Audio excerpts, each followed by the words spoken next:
Hello, this is Richard Thornton. Welcome to our continuing study of the ancient civilizations of Mexico and Guatemala.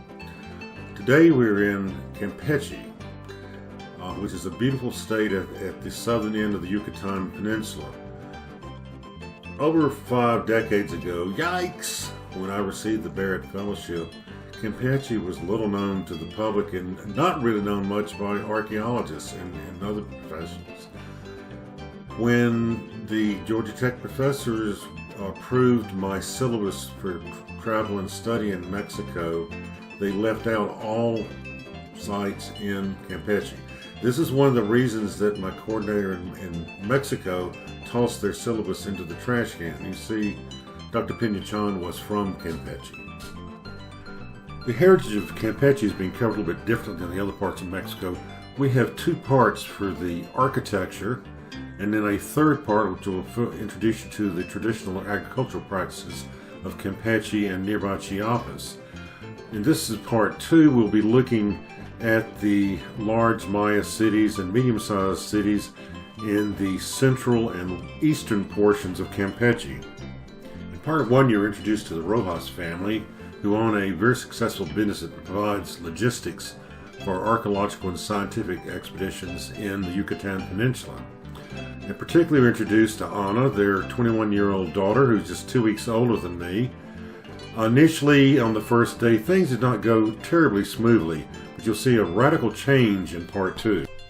My first of 4 trips to Mexico was made possible by a grant from Georgia Tech. This was the first Barrett Fellowship granted by the Georgia Tech School of Architecture. In current funds, it would be equal to around $7,000 today, plus I received the equivalent of maybe $500 to $700 in assistance from the government of Mexico and the Atlanta Archaeological Society. It was an incredible opportunity. It enabled me to spend the entire summer in Mexico and see virtually all the major archaeological sites in Mexico and what was accessible in Guatemala. The Barrett Fellowship still exists today at Georgia Tech, but now it's more of a stipend that gives a small amount of money to students studying abroad, whereas in my case it was intended to be a full grant to cover achievement of a graduate degree. I basically did everything that would be required for a master's, including a thesis. The grant was made possible by a endowment from architect Sid Barrett, who had a major effect on the skyline of Atlanta during the mid and late 20th century. He obtained his master's degree from Georgia Tech and was active in civic activities. He's no longer with us, but he's still having a major impact on architecture students today. Once in Mexico, I was an official guest of the Department of Foreign Relations Cultural Relations Division. This was made possible because the consul from Mexico in Atlanta happened to be an architect and a graduate of Georgia Tech. This created many opportunities for me, and I was basically treated as a VIP the whole time I was there. I was based at the Museo Nacional de Antropología near Chapultepec Park.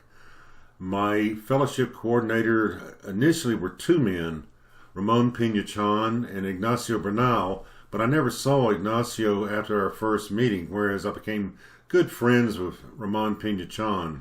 As I said, he was from Campeche, he was half Maya, and I was part Creek Indian, so we had some common backgrounds that made us become good friends. However, Ramon did not like the syllabus created by my Georgia Tech professors I mentioned earlier. He felt, well, let's just say he asked me, what do you want to be, a turista, or do you want to learn about the ancient heritage of Mexico and learn how to restore buildings? And my answer was the latter, and therefore he tossed my syllabus into the trash can and told me to come back the next day, and that his graduate assistant Alejandra would give me my new travel plans. The biggest change to the syllabus, in fact, was an addition of an entire week in Campeche, which changed into 10 days because I found romance there and extended my stay to be with Ana. You'll learn about that later. Alejandra's a very sharp young lady, except she had never been in Campeche. She was not familiar with the roads or the facilities there for getting tourists to these new archaeological sites that are opening up. And that's where we were going to run into problems, but I didn't know that at the time. You see, Alejandra assumed that if a road was marked as a state highway or a federal highway, it was a decent paved two-lane road. But what we were going to run into, even in addition to not having bus service, was that these turned out to be dirt trails. They were state highways, but they were a little more than a Jeep trail. On the first day, Anna was curt with me because she had planned to go shopping with her friends to buy the latest beach fashions in Merida, and then that night go to a very spiffy see and be seen beach party, and I'd interrupted her plans. But she really did need to see these sites as part of her education to become a licensed tour guide. In the morning, both the mother and the three daughters were still mad at me. Breakfast consisted of warmed-over tamales, which are undoubtedly flooded with nasty bacteria by then. I grabbed some fruits and a beer, and then went back to the hut to wait for Anna. Anna did not show up as promised. Where in the world was she? Was she even coming back? Around 9:30, I walked up the dirt road to the state highway, which itself was a dirt road, asked around where I might find a bus going to Campeche. I found out that the only bus leaving Hopel Chen departed around 12:30 each day and then arrived sometime later in the afternoon. That means I would have to leave at least an hour and a half before 12:30 to get there. So as the morning went on, I paced and cussed a little bit. Where is Anna? Where is Anna? Made friends with the turkeys in the back of my hut, but that didn't help the situation of Anna in a little bit. Then a little bit after 10:30, I heard the lady who owned the establishment yell from the hut saying my guide was there. And so it was Anna, so I raced out to see her. She looked like hell. In fact, her makeup was running some from crying. I was not going to make a fuss, though, because I had no other options. In fact, I had no clue where I was. First thing that Anna said was, "Please take me back. I have to retake my INH bilingual guide exam in 2 weeks. I didn't pass the other one because my stupid school taught us British English spelling, and I don't know anything about these Maya cities." Anna reached out her right hand with 2 500 peso bills. My gosh. "My father will pay for your costs if you'll take me back. Please, take me back."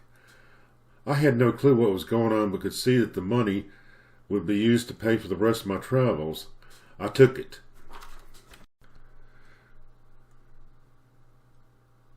Then I had to tell her what had happened the night before. "Anna, don't be mad at me, but last night the woman here tried to make me rent her 3 daughters to sleep with me. Well, actually, she first started with the oldest daughter, then wanted to rent all 3. I couldn't believe it. I mean, it just made me want to puke. I told her no and lied. I told her that you were my novia. Don't be insulted. Also, why would she and the older girl call me a duck?" Anna winked and said, "Your novia? That sounds like fun. What Spanish word did she call you?" I responded, "Pato. You know, the Spanish word for duck."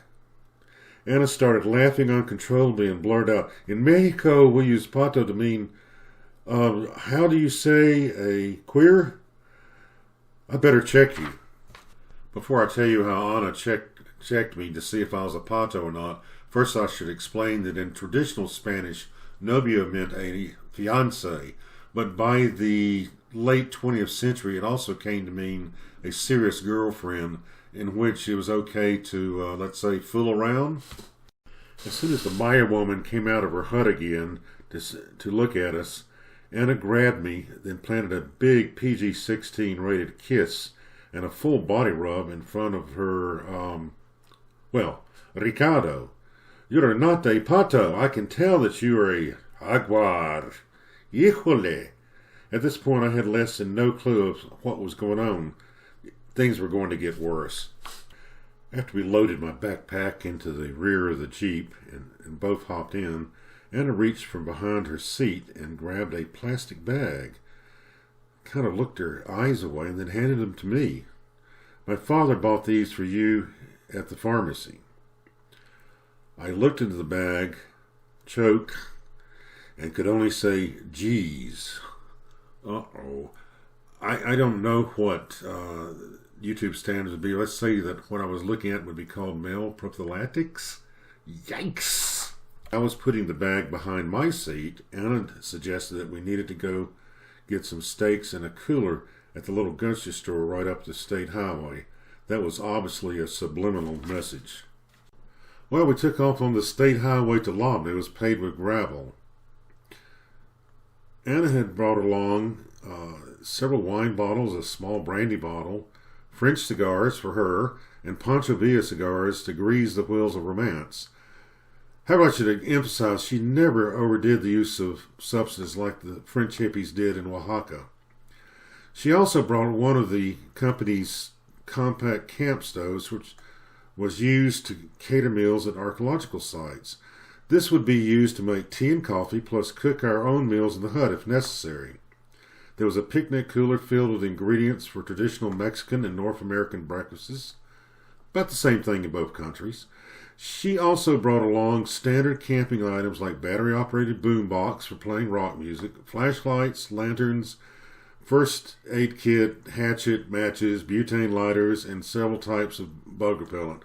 So actually camping back then wasn't that different than today. We continued on down the road. Anna apologized for unpleasant behavior the day before. She explained that while a teenager, she often helped her father set up camps for the archaeologists from the United States. Many of the archaeologists assumed that she was a servant and treated her like a stupid peon. They would command her to run errands for them around the campsite. On the other hand, the French archaeologists assumed that she was a prostitute and would offer her 200 pesos for her services. The road suddenly changed to a paved road with asphalt with gravel on it, but it was only 14 feet wide. As we drew closer to Labna, Anna quickly confessed that she was not the blushing maiden that she had claimed to be in the previous afternoon. She had two experiences outside of the Yucatan Peninsula. What little she remembered of them or her day were not pleasant. She had always dreamed that her entrance into womanhood would be a romantic swirling of passions like I described of the Cuban artists in Midtown Atlanta. She was envious me. I reassured her that we were both novices and would love to dance with her in the Puyallup jungle. That we would do. As we entered the Labna archaeological zone, Anna seemed to tense up. It's like, I don't know, it's nothing I did. It's like she was trying to tell me something, but she really didn't feel like telling me it. We turned into a entrance road, which again became gravel. And then we went down the road. It was kind of park-like, but no one around. I didn't see any cars. And we drew to a stopping point on the gravel road. There we came to an area where there was nothing but clay and weeds. Under the shade of the tree looked like something that might be a stone altar. I wasn't sure what it was. Perhaps I should explain at this point that today Labna is characterized by a beautiful grassy meadow, but that was not the situation when you arrived. Basically, as we go into the site, you'll notice mostly what you see is just bare red clay. A little later in the program, I'll show you what Labna looks like today. Something terrible had happened the night before that seemed to have radically changed Anna's attitude toward me. She steered the Jeep towards a area under a tree where it was cool and said, "Can we stop and talk?" I said, "Sure." Anna was a modern woman who was a victim of the authoritarian male-dominated Middle Eastern religions and the cultural traditions colliding with the late 20th century. Anna complained that virtually all Mexican young men began visiting brothels regularly after age 15. Simultaneously, they were expected not to touch nice girls until engaged. As a result, they were lousy kissers and had no clue how to nurture a young woman's physical and emotional needs. The only thing these young men were programmed for was keeping the wives pregnant until they died in childbirth or their bodies wore out. Young women who became intimate with their boyfriends were expected to marry them. Other young men would never marry a guy who was not a virgin. Beginning around 18, Anna became increasingly controlled by her hormones and thoughts of intimacy, when such intimacy seemed forbidden, or resulted in emotional swings and unkind remarks to her family, deeply concerned her parents.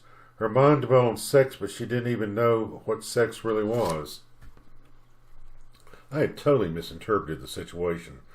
While we were sitting at the outdoor dining table that first afternoon at the Rojas house, Anna quickly realized that I was different than Mexican men, but then began having romantic thoughts about me. While pretending to be disinterested in me at the table, her inner self felt the opposite.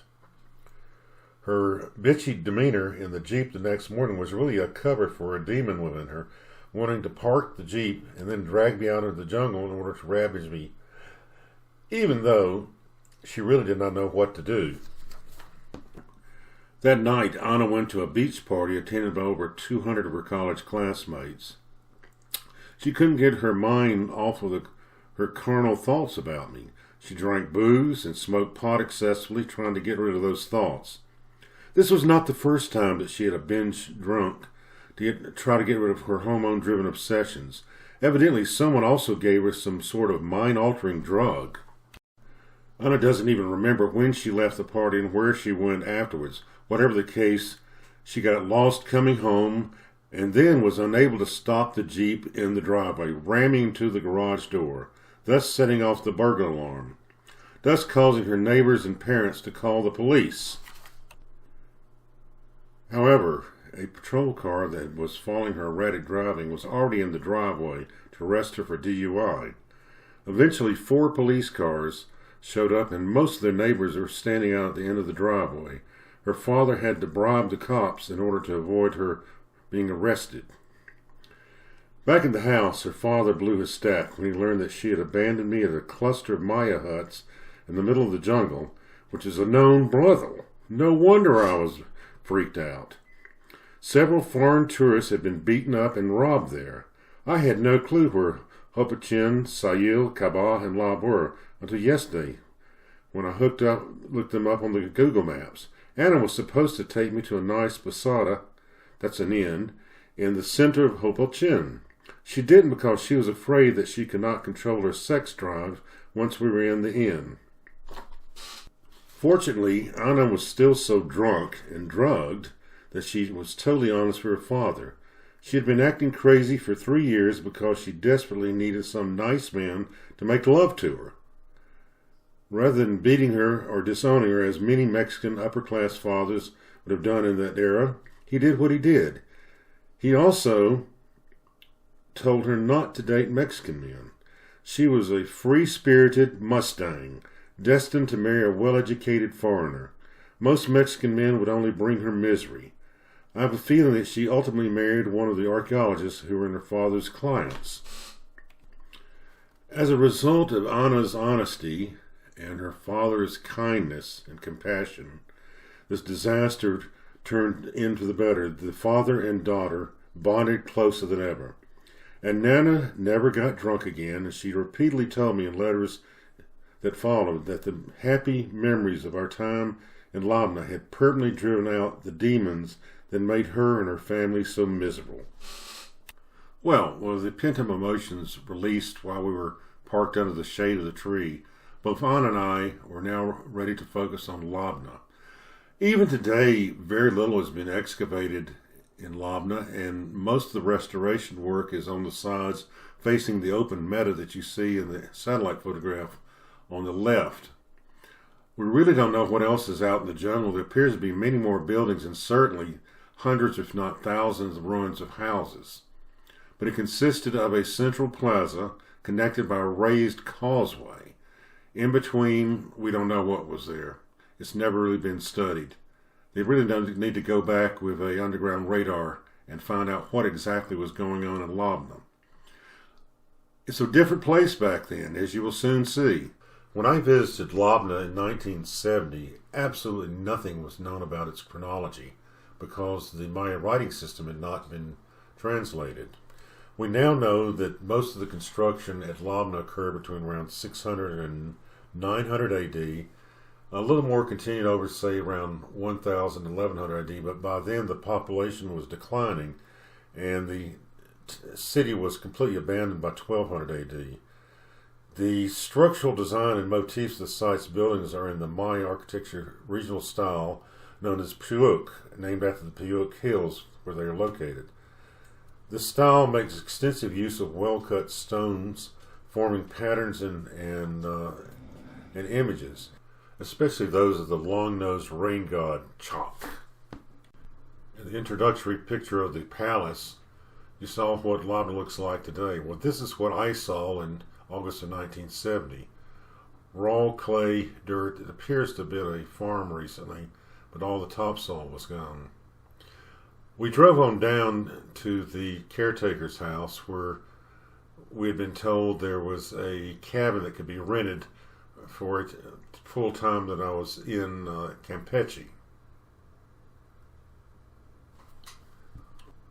I went up the open doorway of the Maya hut and spoke to the lady who came to the front.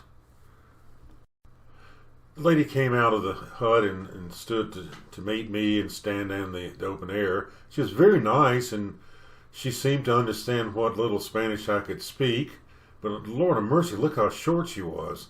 She couldn't have been over 4 feet 8. She came barely above my knees, and the children looked like munchkins. Anna said that this particular Maya tribe were called Pygmios by the white Campechean people. That means pygmy. They certainly were very small, and their faces were different too. Look at their face. Not quite like the Native Americans we've seen elsewhere in Mexico. About 15 years ago, during my earliest studies of the Southern Highlands, I became aware of an ethnic group known as the Chesitee. That's what they were called by the Creeks, and it means rat people. I believe they're one and the same as the mouse people of the Cherokees, except the Creek tradition was they were not the size of mouse, but rather they had a face like a rat. And as you can see, this lady's face is quite different than most of the Mayas, if not all the Mayas, and does indeed resemble somewhat a rat, as terrible as that sounds. In broken Spanish, the Maya lady directed Anna to move her Jeep over to the left of the house, I guess about 150 feet to park, then walked with us to the cabin where we'd be staying. This was a surprise. This was going to be my home in Campeche for almost a week. It was a rough cabin. Nothing much around it except the raw clay, and practically nothing inside except some hammocks and some mats for us to sleep on at night if we didn't want to, stay separately in the hammock. We'll now return to the main plaza and look at two prominent buildings on the south end of the plaza. Very little restoration work had occurred at that time, only the arch, really. This is El Mirador, which was the largest pyramidal temple, as it looked in 1970. Now I'm going to look at it as it looks now. This is a picture from 1995. El Mirador has some architectural features that reminds us of the Temple of the Niches in El Tajín, which is in northern Veracruz. In 1839 and 1840, British architect Frederick Catherwood and American journalist John Lloyd Stephens explored the Yucatan area. One of their favorite structures that they studied was the gateway at Labna, and it's preserved for us today. They went on to introduce the Maya civilization to the world, at least to the Victorian world. Here you see the portion of the gateway facing the public plaza. Of course, that was not known back then. The side of the gateway that you see here facing the public plaza is quite different than the one on the other side, which faced the residential and commoners areas. This is the only surviving photograph of me at a Mesoamerican archaeological site. The rest of the photographs were on prints, and the prints were all destroyed by the elements over time. Oh, I'm wearing a Lambda Chi Alpha fraternity jersey in this scene. Anna took this photograph. You see Frederick Catherwood's sketch in watercolor of the commoner's side of the gateway. Notice how different it is. Now the appearance of the gateway in 1970 after being restored. You see how the motif on the side of the arch gateway facing the commoners community was much simpler, and I think that was intentional. Did not have the ornamental stonework that was on the plaza. This appears to be a building in some way oriented to the governing of Labna. Perhaps it also included apartments of the priests. It's next to El Mirador. Note that the stone facade replicates the vertical pattern of a Maya commoner's house composed of vertical river canes. Next we go to the north side of the plaza and see the two other prominent buildings on that side. The largest by far is the palace. In 1970 had undergone virtually no restoration. Mainly they cleaned up the site. Here's another view of the palace. It appears to be a small temple facing a terraced plaza with a round fountain or base for a statue in the center. The Temple of the Columns was built on a low knoll on the east side of the main plaza. It is not visible when you enter the plaza site from the entrance to the park, but has a spectacular view of everything else. This is where most of my pictures of the plaza were taken. Here's a detail of the beautiful stonework. Each one of those stones have been carved. They compose Maya glyphs and then frame a window. Here's a well near the Temple of the Columns, which was a cistern for storing rainwater. I found these in almost every one of the Maya cities in Campeche. Next, you'll see several different portrayals of the Maya rain god Chak. Very complex stonework that shows also Maya glyphs.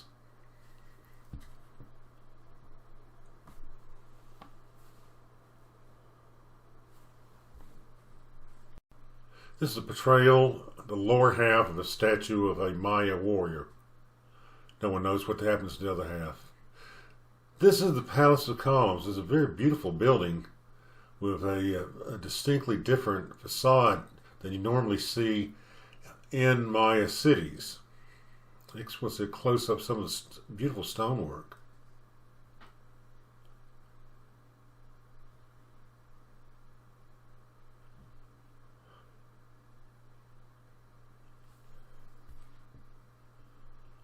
Next we're going to see ornate stonework on some buildings associated with the palace, but they were wings or outbuildings.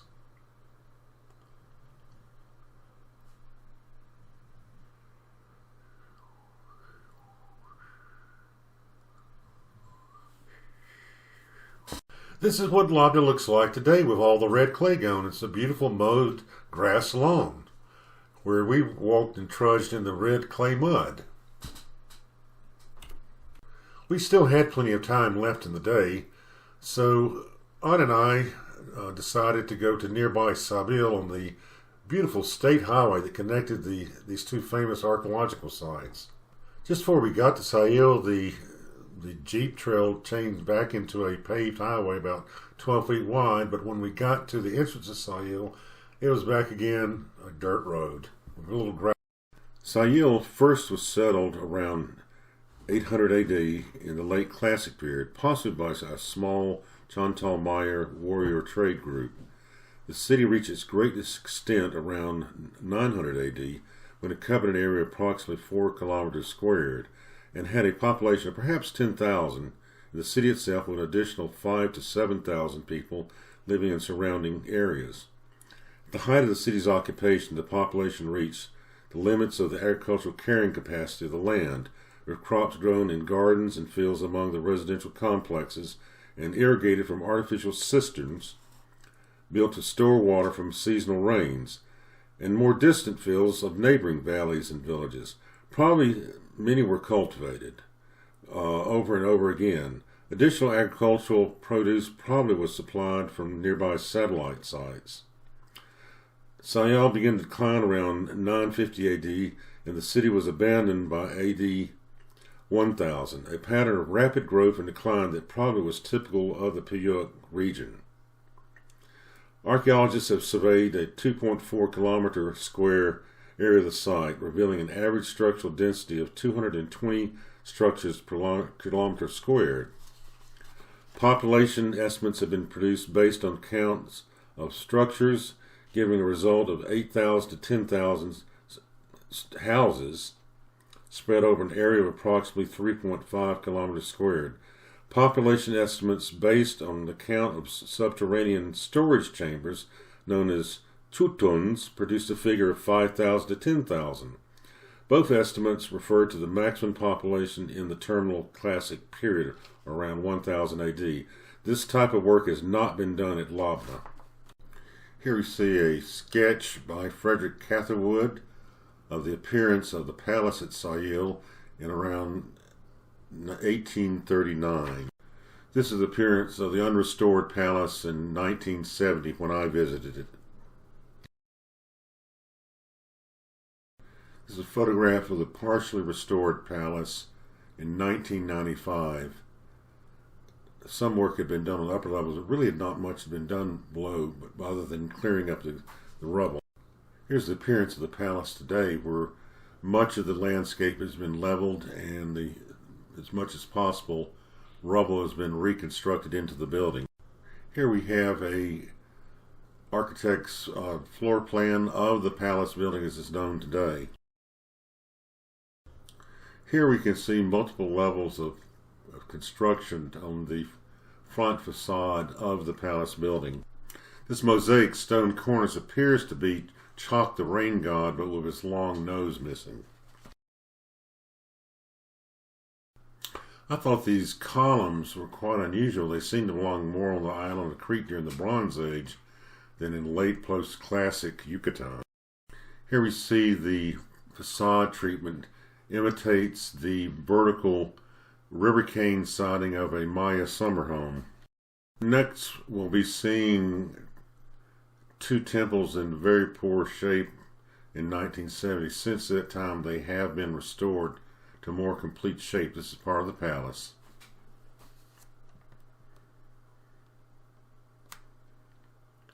Here we have a close-up view of a vaulted arch inside one of the temples. And the Chaktu temple, which is on the edge of Sayil before it was ever restored. This is another view of the rear of the palace before it was restored. You can see the arches again very clearly that supported the temple. On the way back from Sayil to Labna, Anna asked me if I liked to dance. I said, yes, I do. I love to dance. She said she brought both American rock, some salsa, and a special surprise for me. She was going to let me know what the surprise was once we got to dancing. As we were approaching the caretaker's house, our diminutive hostess jumped out of the door and waved at us and signaled us to stop. She had a surprise for us. Señor, estamos teniendo una fiesta para los feliz recién casados. Oh my goodness, she thinks we are happy newlyweds. She's giving us a party in our honor. There must have been at least 16 family members or neighbors there. Over on the corner of the house under a tree, it looked like her mother, perhaps, was removing cooked food from a barbecue pit. They call it the bib. In Maya, we call it in the creeks barbacoa. Last to come out of the pit was what was her largest pig wrapped in banana leaves. I think she was a sow. When we left in the morning, she had been sitting in front of the front door of the caretaker's house. That was an unfortunate place to be today. I might add that their pigs are quite a bit smaller than the ones that my grandparents raised. I guess has to do with diet, or maybe traditionally they kept a much older breed of pig dating from the time of the colonialization of southern Mexico.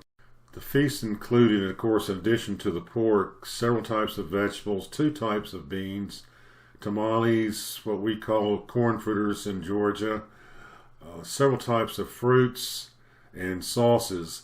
Anna and I were embarrassed. We knew that this lady had spent the equivalent in money of much more than what we were paying her to stay for 5 nights in the cabin. We agreed to hand her over 500 pesos right then and there. That's just equivalent to $24, by the way. But she was floored. She at first refused to take it, and then we insisted, said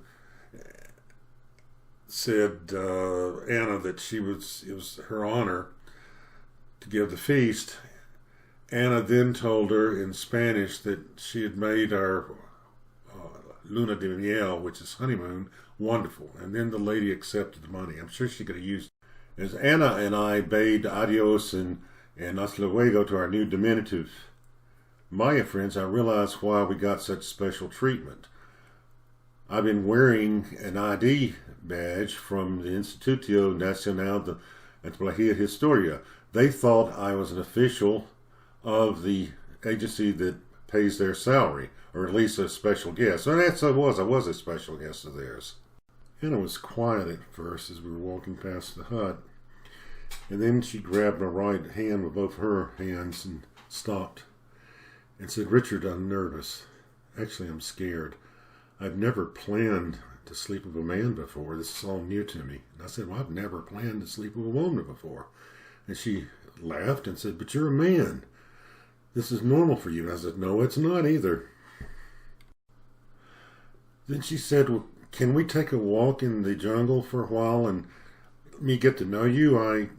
I feel like I don't know anything about how you live. We always talked about me and about the Mayas, about my family, about Mexico, but you never tell me much about your life back in Atlanta. Could we talk about that for a while before we come back to the cabin?" I said, "Por seguro." The truth was that I would have been absolutely petrified had I not been in an intense romance with Alicia Moreno in Mexico City, even though it was like being in high school again, the way she was treated. She was 20 and treated like she was 16, but at least I'd been with her constantly. And then, of course, a little over 2 weeks earlier, I'd been camping out with Yvette DeVoe, the French architecture student. So I didn't tell her about that, but it made a difference in the confidence I felt in myself.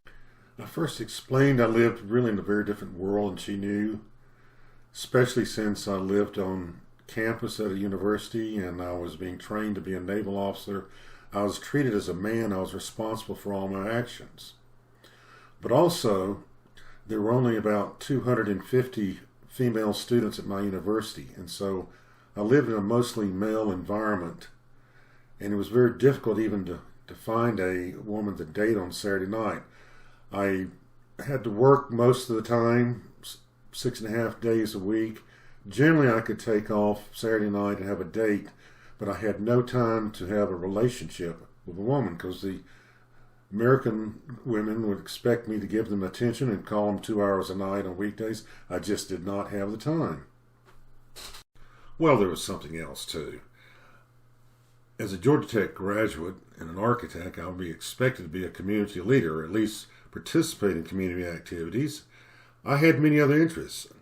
We were expected to give back to the community as the fraternity activities, the Naval ROTC we collected for charities like Toys for Tot. I had my own hobbies, and I could have spent that time chasing skirts, I guess. But then, Anna, you really wouldn't like me, would you? What you like about me is I do have broad interests. In other words, I've dated many women since I've been studying at Georgia Tech, but there's no girlfriend waiting for me when I get back to Atlanta.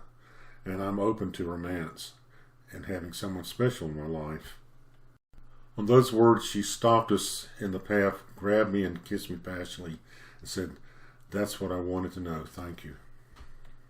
By the time we got back to the hut, the sun was setting behind the jungle canopy. There was a warm glow both to the light filtering through the trees and to the stuccoed hut itself. Both of us were beginning to relax. We stepped into the dimly lit boudoir that would be sharing for the next 4 nights. I could see a slight gasp on Anna's face, but then she said, "Richard, could you go get the box in my Jeep while I prepare for our party?" It was getting darker by the minute. The box contained a queen-size inflatable mattress. I'd never seen one before, and also this hand pump that was the size of a diesel piston. Anna was arranging sterno lanterns around the room. She stood up a second and asked me, "Please, could you pump up my mattress?" And then she winked at me.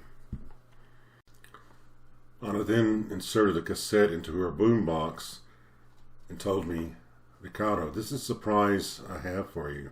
This is what we will dance to." It was Roberta Flack's "The First Time I Ever Saw Your Face." Spontaneously I said, "Princesa Ana, ¿te gustaría bailar conmigo?" She answered. "Príncipe Jaguar, me encantaría bailar contigo."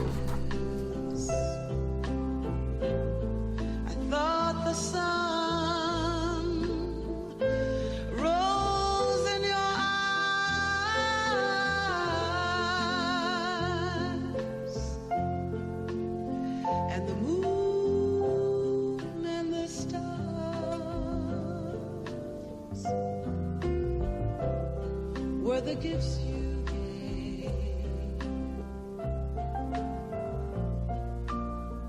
to the dark and the endless skies, my love.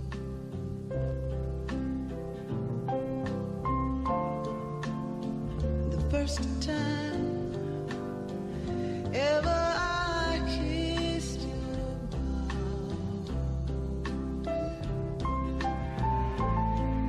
mouth, the earth move in my hand,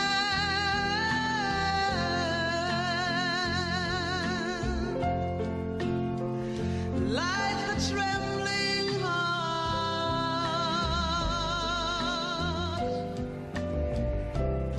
of a captive bird that was there.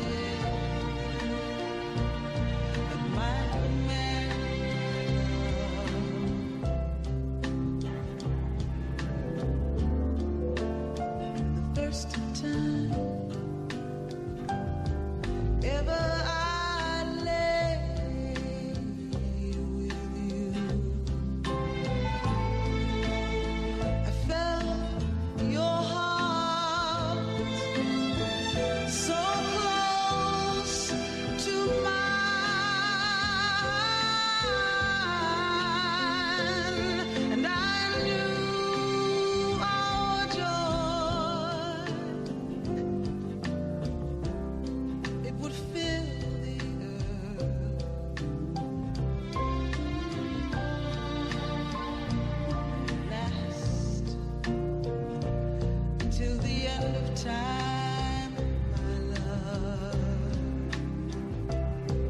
the first time ever I saw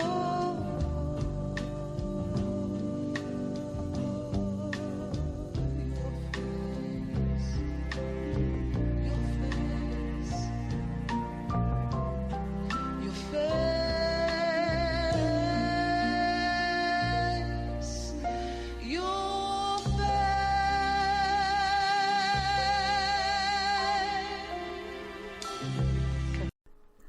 The door to our hut consisted of a sheet of old plywood tied by ropes to the poles on either side of the doorway. I had forgotten to put my camping clock next to the mattress, and I heard sounds. Something or someone was trying to pull away the plywood door. It was 2 orphan pigs. Oh, Lord. I couldn't believe it, but they made their way through the door and they plopped down beside the mattress next to Anna. Our mattress was encased with a aluminum miniature tent frame which held the mosquito screen. It took me a while to reach through the screen and find my electric lantern. I turned it on just as one of the pigs put its snout on Anna's shoulder. She screamed like a banshee, started uttering a long string of Spanish cuss words, I guess, and then shouted, "Ricardo, I will not sleep my first night with a cochino. Híjole." Despite being pretty much au naturel, if you get my gist, Anna tossed the first side of the sheet on top of me, knocked over the mosquito net, jumped on the floor, looked for her huaraches, her sandals, and then ran for the nearest broom. She began thrashing wildly at the little pigs until she drove them out of the hut. Then she chased them away from the hut and came back in. She did inform me, Ricardo, I need your help to get me relaxed now. Uh-oh. I woke to a very contented Anna's arms wrapped around me, kissed me on the cheeks. She said, wake up, my love. It's time to have your first breakfast prepared by your Mexican princesa. She made hot tea for both of us, and she had brought along delicious sweet rolls made by her mother. We were expected for breakfast at the caretaker's house. Also, that was the only working bathroom in the whole archaeological zone, so both of us needed to go there also. We stepped out the door and looked to our left around the corner, and they had come back to the hut and gone to sleep next to the broom that Anna beat them with. She started crying. She says, I beat the poor little Tocachinas. I ate their mother, then I beat their broom. I'm a very bad girl. Well, from then on, while we were in Labna, we let the little orphan pigs sleep next to our front door on the outside, but definitely not next to our mattress. There was a narrow paved state highway between Labna and Kabah. The vegetation was rather young. I asked Anna about that. She said when she was a teenager, this was all farmland, or else recently farmland. This is all recent vegetation. Otherwise, she said very little that morning. She had a smile on her face, and every now and then she'd take her hand off the steering wheel and hold my hand until we got to the entrance. She was a different person. And here we were at Kabah. Kabah is in the southern edge of Yucatan state, but culturally was always part of the Puyuk culture of eastern Campeche. It was connected to Uxmal to the north by an 18-kilometer, 11-mile long raised causeway that was 5 meters or 16 feet wide, with monumental arches at each end. Kabah is the second largest ruin of the Puyuk region after Uxmal. The total area of the Maya metropolis is still unknown. It's probably several square miles. When I visited Kabah in 1970, very little restoration occurred other than clearing vegetation away from the central complex of important public buildings. In my photographs, you'll notice how few visitors were received back then. It was virtually unknown, even among archaeologists in the United States. Since 2003, there's been a continuous reconstruction project underway, directed by archaeologist Ramon Carrasco. Now, this is an interesting photograph that I took shortly after arriving at the site. Of course, you see that the Great Pyramid has no restoration at all, but look in the background. You see that the foliage has been cleared away from around the Great Pyramid and the area to the central and the west complexes. That's all forest now. I don't know why, but they let it grow up. Now, it looks very different now today. Here you see it today. See how it's grown up like a park? Much of the area that's in trees in this photograph from 2020 was actually raw dirt when I was there. In the center of this bird's eye photo is the Quds Poop, which has been mostly restored in this photograph, but it looked very different when I was there. Nowadays, tourists are able to rent cars in Merida, then drive southward on Federal Highway 261 to visit both Uxmal and Kabah in one day. Kabah is now one of Yucatan's most popular sites and is now known to be the third largest Maya city in the state of Yucatan. The location of Kabah was inhabited from at least 250 BC onward. Most of the architecture now visible was built between 600 AD and 1200 AD. An inscribed date found at the site is one of the latest carved in the Maya classic numeration style, 987 AD. The name Kabah, or Kabah, was first suggested by Estacio Carrillo in 1846 and is usually interpreted to be an archaic Maya language for strong hand. This is a pre-Columbian name for the site mentioned in the book of Chilam Balam or Chimayeo. An alternative name is Kabah Wakan, or royal snake in hand. The northwest group of structures are on a hilltop with several smaller ancillary structures resting on the crest of the ridge at the western edge of the site. The group looks over the city to the east and directly faces the principal pyramid, known as the Grand Pyramid. The central group consists of structures 1A7 through and 1A8, plus the court of the structures, the palace, and consisting of several other ancillary buildings to the palace. The eastern or palace group consists of many structures that are visible from the highway on the eastern edge of the Acropolis. This is the largest and presumably the most important group of structures at Kabah. These buildings are also the best preserved. The primary orientation of the assemblage is toward the west, looking over a central part of the city and to the northwest and west groups of the western rim, its main approach being from the west. There are many other groups that exist outside the central area. Some of these have been uncovered, some not. This partially restored corbelled arch marked the southern terminus of a 11-mile causeway that interconnected Uxmal with Kabah. In 1970, no restoration work had occurred at the Great Pyramid, but on the northeastern side, as you see here, the laborers stripped away the outer veneer of rocks which were badly deteriorated, exposing an earlier stage which is in fairly good condition. Here you see the side where the rocks are still laying against the sides of the pyramid. This is a view of the fully restored Quotes Poop as it appears today. Then we go to a detail of that same building. It's also known as the Temple of the Mask. Note the ornate carved stonework. This is a restored ceremonial pool in front of the Quotes Poop. When I was there in 1970, it was just a pile of rocks, roughly in a circular shape. This is a restored side of the palace in 1970. At that time, most of the building was not restored. This was just facade. You'll now see what these buildings looked like in 1970. I had no idea what these buildings were because there was no detailed guide to Kabah and there were no signs. They were just buildings. Of course, in the background here you see the pyramid.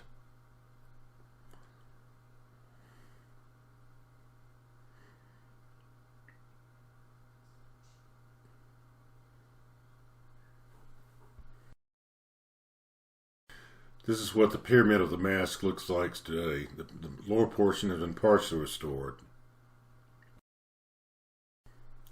This is the step pyramid when I was there. We'll now see what it looks like today.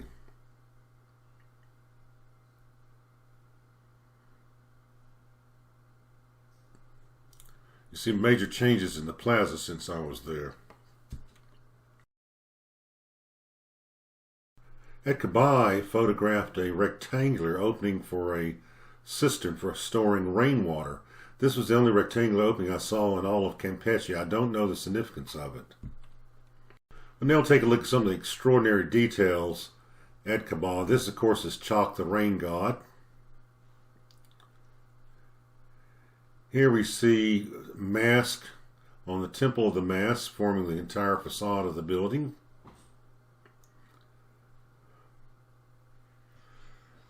These are columns that resemble those at Sayil, but not as curved. Here's another view of the Temple of the Mask, unrestored. I think it's mostly restored now. This is a statue of a warrior. If you recall, in Sayil, only the lower half was visible on the wall. Here's a corbelled arch at Kabah in excellent condition. Still has a stucco on the inside. Finally, we have a archaeological expedition that's being carried out in the, let's say, the residential areas of Kabah. Here they've discovered the kitchen for a middle-class house. The two laborers are restoring the wall by laying the fallen rocks with lime-based mortar. I mentioned earlier in the video about keeping a daily journal while in Mexico. Would you believe it sat in a box for almost 5 decades without me ever reading it? Then in 2018, when I moved to this house, I started unpacking boxes and was astonished to find this book. I've forgotten many things over the time, and the details, but especially the personal relationships, but also things I saw that through the years have completely forgotten. For example, here in Sayil, Labna, and Zokilat, I saw beautiful blue parrots, pheasants, quails, birds of paradise, canaries, or something similar, and a few turkeys, and many bright tropical birds I couldn't identify. I completely had forgotten that. I'd never forgotten our hut at Labna, though. In 2019, a subscriber to the Americas Revealed and his wife were going to Yucatan and visiting Labna. I asked him to see if he could find that hut. He wasn't sure he could find it, but I showed him the slides and made him a copy of the thing so he'd have a general idea of where to go on the site of Labna today to find it. Well, at first he and his wife thought I'd given him bad directions about the location of the hut, because where I said the farmstead and caretaker's house would be was no longer there. It had been bulldozed and there was just grass growing in the site. But when they came to the place in the woods where I said the house would be, look what they found. At least part of the love hut is still standing. Oh, the memories I have from that place. Apparently during a storm a tree fell on it and knocked the side out, and then it was left as is and the lime washed off, but you can tell it's the same house. My. Where have the years gone?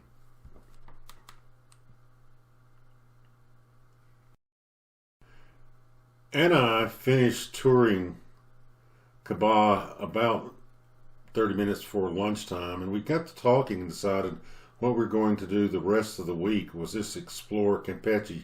She said she'd always dreamed of taking a jeep and going into the jungles and see if we could find previously unknown archaeological sites and ruins. And that's what we did. So part 3, we will first take a look at some of the other sites that Anna and I discovered. Then we'll get into explaining the agricultural areas of Chiapas and Campeche that we explored and photographed. Until then, see you in part 3.